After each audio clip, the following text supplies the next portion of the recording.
Banjir memiliki dampak yang signifikan dan luas baik bagi lingkungan maupun masyarakat. Kerusakan infrastruktur seperti jalan, jembatan, dan bangunan dapat mengganggu transportasi dan aksesibilitas. Sementara di sektor pertanian dan perikanan dan bisnis lokal seringkali mengalami kerugian finansial yang besar. Selain itu, banjir meningkatkan risiko penyebaran penyakit seperti diare dan penyakit kulit akibat terkontaminasinya air. Banyak orang juga kehilangan rumah dan barang berharga yang dapat menyebabkan trauma dan stres psikologis. Dampak lingkungan tak kalah penting, di mana banjir dapat mencemari tanah, air, serta merusak ekosistem lokal termasuk flora dan fauna, baik pada juga cuaca ekstrim. Tujuan dari kami membuat video ini adalah untuk menganalisis dan mengetahui pengaruh jumlah kejadian bencana banjir dan cuaca ekstrim terhadap kerugian fisik dalam jutaan rupiah di Kota Pangkal Pinang. Kota Pangkal Pinang, sebuah kota yang terletak di Provinsi Kepulauan Bangka Belitung, telah mengalami bencana banjir dan cuaca ekstrim yang signifikan. Berdasarkan data jumlah kejadian banjir di tahun 2021 per kecamatan di Kota Pangkal Pinang, kejadian bencana banjir yang paling tinggi berada di wilayah Taman Sari, yaitu ada 29 kejadian bencana banjir, dan untuk data kejadian banjir yang paling rendah berada di wilayah Gabek, yaitu ada 1 kejadian banjir. Berdasarkan data jumlah kejadian cuaca ekstrim di tahun 2021 per kecamatan di Kota Pangkal Pinang, kejadian bencana cuaca ekstrim yang paling tinggi berada di wilayah Gerunggang, yaitu ada 12 kejadian bencana cuaca ekstrim, dan untuk kejadian bencana cuaca ekstrim yang paling rendah berada di wilayah Bukit Intan dan Gerimanya, yaitu ada 1 kejadian cuaca ekstrim. Untuk mengetahui pengaruh jumlah kejadian banjir dan cuaca ekstrim terhadap kerugian fisik di Kota Pangkal Pinang tahun 2021, kami menggunakan aplikasi SPSS dengan tutorial sebagai berikut. Pertama-tama, buka aplikasi SPSS, kemudian input data yang akan diolah, kemudian klik Open. Langkah selanjutnya, klik Analyze, Regulation, dan klik Linear. Kemudian, pindahkan data dependent atau data yang dipengaruhi pada kolom atas seperti pada gambar, dan data independent atau data yang mempengaruhi pada kolom bawah. Kemudian, klik pada metode, pilih stepwise. Kemudian, klik statistik centang kolom seperti yang ada di layar, kemudian klik Continue. Selanjutnya, klik Plot, kemudian pindahkan SPRI-SID pada kolom Y dan ZVRID pada kolom X, kemudian klik Continue.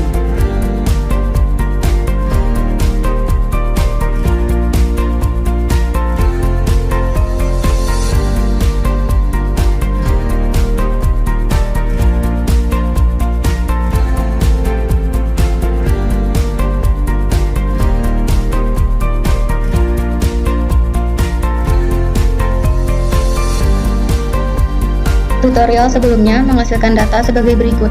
Tabel pertama, deskriptif statistik. Tabel ini memberikan ringkasan statistik dasar untuk variabel-variabel yang dianalisis. Yang pertama itu ada mean atau rata-rata. Dari data yang dihasilkan, ini adalah jumlah data yang dibagi dengan jumlah data yang tersedia. Yang kedua itu ada standar deviasi, mengukur seberapa jauh data tersebar dari rata-ratanya. Semakin besar standar deviasi, semakin besar penyebaran atau variabilitas data. Yang ketiga itu ada N atau jumlah sampel, menunjukkan jumlah pengamatan atau sampel yang digunakan dalam analisis statistik, yaitu menunjukkan bahwa ada 8 pengamatan untuk setiap variabel. Yang kedua adalah tabel correlation. Pada tabel ini menunjukkan angka korelasi antara kerugian fisik dan banjir sebesar 0,732. Nilai ini menunjukkan korelasi yang kuat antara kerugian fisik dan banjir. Artinya, semakin tinggi frekuensi atau intensitas banjir, semakin tinggi pula kerugian fisik yang dihasilkan. Angka korelasi antara kerugian fisik dan cuaca ekstrim sebesar 0,752. Terdapat korelasi kuat antara kerugian fisik dan cuaca ekstrim, yang menunjukkan bahwa semakin ekstrim cuaca, kerugian fisik yang ditimbulkan juga semakin tinggi. angka korelasi antara banjir dan cuaca ekstrim sebesar 0,948. Angka ini menunjukkan korelasi yang kuat antara banjir dan cuaca ekstrim, yang berarti ketika cuaca semakin ekstrim, frekuensi atau intensitas banjir juga meningkat. Kemudian, nilai signifikansi antara kerugian fisik dan banjir adalah 0,019. Nilai ini lebih kecil daripada 0,05, jadi dapat dikatakan dengan tingkat keyakinan 55% bahwa ada hubungan yang signifikan antara banjir dan kerugian fisik. Nilai signifikansi antara kerugian fisik dan cuaca ekstrim adalah 0,016, dapat dikatakan bahwa ada hubungan yang signifikan antara cuaca ekstrim dan kerugian fisik. Dari angka-angka ini terlihat bahwa semua hubungan antar variabel signifikan dan nilai korelasinya cukup kuat, mendekati 1. Table model summary ini menunjukkan bahwa cuaca ekstrim memiliki pengaruh yang cukup kuat terhadap kerugian fisik, dengan R² menunjukkan bahwa 56,6% dari variasi kerugian fisik dapat dijelaskan oleh cuaca ekstrim. Nilai Durbin-Watson menunjukkan bahwa mungkin ada autokorelasi dalam residual yang bisa jadi mempengaruhi akurasi model, sehingga perlu diperhatikan kemungkinan adanya pola yang belum dijelaskan oleh model ini. Yang terdapat tabel ANOVA.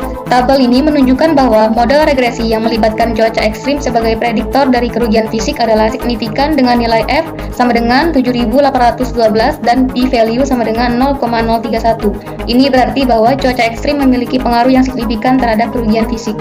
Meskipun model ini signifikan, proporsi variasi yang tidak dijelaskan juga besar, jadi mungkin masih ada faktor lain yang mempengaruhi kerugian fisik yang tidak dimasukkan dalam model ini. Pada tabel koefisien, tabel ini menjelaskan bahwa cuaca ekstrim secara signifikan mempengaruhi kerugian fisik dengan koefisien positif yang cukup besar, yaitu Rp6.916.574 per unit peningkatan cuaca ekstrim. Nilai T yang signifikan menunjukkan bahwa hubungan antara cuaca ekstrim dan kerugian fisik bukan hanya kebetulan, melainkan pengaruh yang signifikan secara statistik. Kemudian terdapat tabel excluded variables. Tabel ini menunjukkan variabel-variabel yang awalnya dimasukkan dalam model regresi, namun dikeluarkan karena tidak memenuhi kriteria tertentu, seperti tidak signifikan secara statistik atau memiliki masalah multikolinearitas yang tinggi. Banjir adalah variabel yang dikeluarkan dari model karena nilai p-value sebesar 0,847 jauh lebih besar dari 0,05, sehingga variabel ini tidak signifikan dalam menjelaskan variabel kerugian fisik. Korelasi parsial memiliki nilai yang sangat rendah, 0,091, menunjukkan bahwa variabel ini tidak memiliki hubungan yang berarti dengan variabel dependen ketika variabel lain dikendalikan. Kemudian terdapat tabel collinearity diagnostic. Tabel ini memberikan informasi tentang potensi multikolinearitas di antara variabel independen dalam model regresi. Hasilnya adalah tidak ada multikolinearitas serius yang ditemukan dalam model ini berdasarkan nilai condition index yang rendah. Tabel selanjutnya adalah tabel residual statistik. Tabel ini memberikan informasi tentang selisih antara nilai yang diamati dan nilai yang diprediksi dari model regresi, yang penting untuk mengevaluasi seberapa baik model tersebut mampu memprediksi data. Variabilitas dalam residuals menunjukkan bahwa model mungkin tidak sepenuhnya cocok untuk semua data, sehingga mungkin perlu diperiksa lebih lanjut untuk memastikan bahwa hasil prediksi model ini valid. Kemudian terdapat grafik histogram. Grafik ini menunjukkan kurva normal hitam, bentuk distribusi ideal yang diharapkan jika residual dari model regresi menyebar secara normal. Kemudian puncak kurva berada di sekitar residual yang mendekati 0, yang berarti sebagian besar kesalahan prediksi model berada di sekitar 0, sesuai dengan ekspektasi model regresi yang baik. Secara visual, grafik menunjukkan bahwa tidak ada weakness atau kecondongan yang signifikan ke arah tertentu.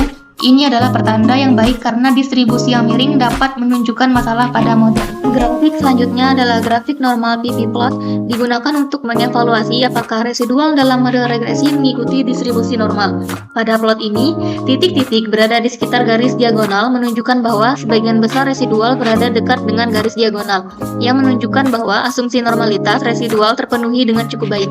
Terdapat beberapa titik yang menyimpang dari garis diagonal, terutama di bagian ekor di ujung plot. Ini menunjukkan bahwa ada sedikit ketidaksesuaian dengan distribusi normal di ujung distribusi, tetapi secara umum tidak ada penyimpangan besar yang memerlukan perhatian serius. Kemudian terdapat grafik scatter plot. Grafik ini digunakan untuk memeriksa apakah ada pola tertentu dalam residuals dibandingkan dengan nilai yang diprediksi oleh model. Titik-titik tampaknya tersebar acak di sekitar sumbu X yang merupakan indikasi bahwa tidak ada hubungan yang jelas antara nilai prediksi dan residual. Ini menunjukkan bahwa asumsi varian residual konstan terpenuhi. Dalam konteks perencanaan wilayah dan kota, studi kasus ini yang meneliti korelasi antara kerugian fisik, banjir, dan cuaca ekstrim memiliki relasi yang signifikan karena memberikan wawasan penting mengenai risiko bencana alam dan dampaknya terhadap tata ruang kota. Pentingnya untuk mengembangkan strategis mitigasi bencana berbasis ketahanan iklim, misalnya merancang infrastruktur yang tangguh terhadap cuaca ekstrim seperti drainase perkotaan yang memadai untuk mengetahui curah hujan tinggi atau jaringan listrik yang tahan terhadap badai. Adaptasi ini terhadap cuaca ekstrim juga bisa melibatkan penghijauan kota untuk membantu penyerapan air atau sistem peringatan dini yang bisa mengurangi dampak listrik terhadap kota dan populasinya.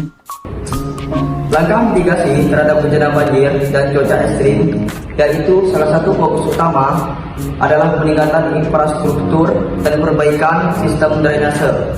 Mengingat intensitas curah hujan yang semakin meningkat, melibatkan peran pemerintah untuk menentukan titik-titik rawan banjir dan berupa memperluas serta memperdalam saluran air yang ada, serta membangun saluran baru di area yang belum terlayani drainase yang memadai.